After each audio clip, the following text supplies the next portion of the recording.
Well, good afternoon, everyone. The tour of my house continues with announcements and things.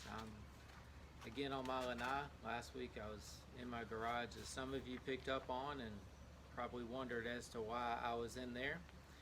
Um, but today I'm outside, and it's a nice day. I hope you're doing well also. I'd like to just update you on a few things that are involved in the life of the church before I read the text and ask a few questions for us to consider for the week. Again, the session met on Tuesday night, as you may have seen in the e-courier, and we will remain closed using online worship and other ways to connect through the month of May. We hope to be back together at Pentecost Sunday, so we'll keep you updated on all these developments. Again, if you need something, please contact the church office. We are checking messages, and occasionally we're in the office doing some things, but we'll continue online worship. We'll also start some online Bible studies next week, Tuesday at 10 a.m. and Wednesday at 3 p.m. It's the same study, but if you email me, I'll invite you to a Zoom meeting. You can email me at andy@clpc.us, and I'll send you the link to join in on that meeting. And we'll look at the text that's coming up in the coming week. Instead of doing it in this format, we'll have a chance to engage the text, and I'll get to hear from you directly. You can ask questions of it or give me your thoughts and insights. It'll be helpful for me as I write the sermons for the coming week as well. Last, I'd like to let you know that we will be celebrating communion on May 3rd. I'll be leading at the table, and we'll celebrate in our homes or wherever we may be. So just wanted to let you know that so that you have the elements ready, and we'll be informing you of how that will work more next week in the e-courier. So, but just wanted to let you know about that. Some people have asked, and we are able to do that. I'd also like to just remind you of some prayer concerns. These have gone out. Pam Darst, who's been battling some issues and will be undergoing tests in a few weeks. Tim Baldwin is having radiation treatments. Pat and Lowell Hoffman. Pat has been diagnosed with COVID-19. Their son Greg also as well. So we keep all of them in prayers. Larry Johnson and his family. Larry's brother passed away this past week. Scott and Helen Heffington. Their mother is in an assisted living facility where there is COVID-19. So there's obviously some concern there. And Pastor Clint and Amy's daughter and son-in-law both have been diagnosed also. So we remember them in our prayers, and all of those who are battling the illness, who are just in this time.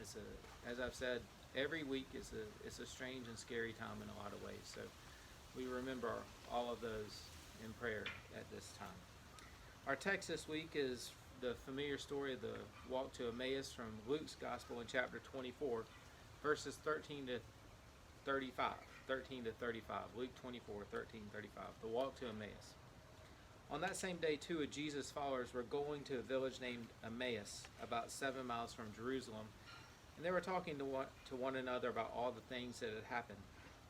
As they talked and discussed, Jesus himself drew near and walked along with them.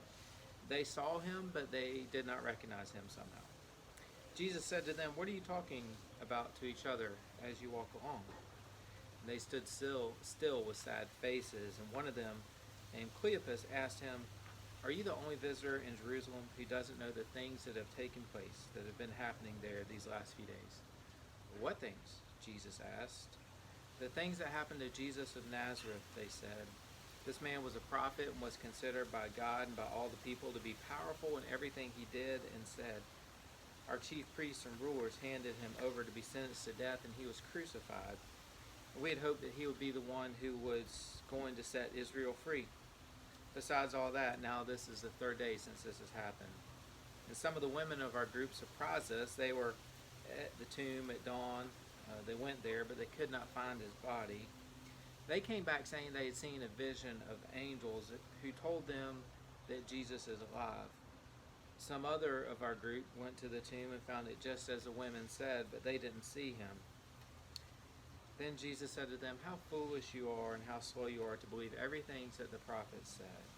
Was it not necessary that the Messiah should suffer these things and then enter into his glory?" And Jesus explained to them what was said about himself in all the scriptures. beginning with the books of Moses and all the writings of the prophets. As they came near the village to which they were going, Jesus acted as if he were going further, but they held him back, saying, "Stay with us. The day is almost over, and it's getting dark." So he went to stay with them. He sat down to eat with them. He took bread, blessed it, said the blessing, and then he broke the bread and gave it to them.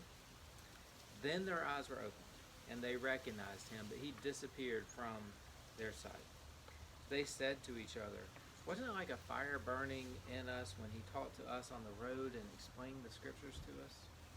They got up at once. They went back to Jerusalem, where they found the 11 disciples gathered together with the others, and saying, "The Lord is risen indeed. He has appeared to Simon." Then the two of them explained what happened to them on the road, and how they had recognized the Lord when he broke the bread. One person I like a lot, Jill Duffield, who is the editor of the Presbyterian Outlook. She sends out a weekly reflection on the text and asks some questions. I've used those before. I'll use some of those again. One question she asks is, if Jesus were to come alongside you today and ask what you're talking about, what would you say? Are there particular stories or verses in Scripture that would be helpful for you to remember at this current time? How can you keep them in the forefront of your mind, and how do they shape your current understanding of the events? That's a good one to wonder about. When is your heart burned within you? How did you come to recognize that it was the presence of God? What do you make of the lack of agency on the part of the two disciples? I wonder if that's supposed to be urgency, but maybe not. Why does Luke tell us that they're kept from recognizing Jesus, and then later that their eyes were open? When